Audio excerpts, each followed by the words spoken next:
తెలుసుకో అని చెప్పాడు అంతే శుకుడు.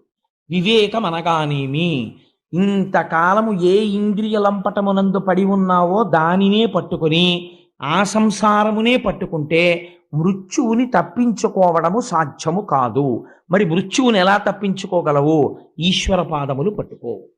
ఈశ్వర పాదాలు పట్టుకుంటే మృత్యువు రాదా అండి అని మీరు అడగచ్చు. మృత్యువు రాదు. ఆ మాట నేనంటే మీరు మృత్యువు రాదంటే ఏమంటే మరి అలా అయితే చాలామంది పెద్దవాళ్ళు ఈశ్వరుణ్ణి కొలిచారు కదా, వాళ్ళందరూ ఎందుకు మృత్యువాత పడ్డారని అడగచ్చు.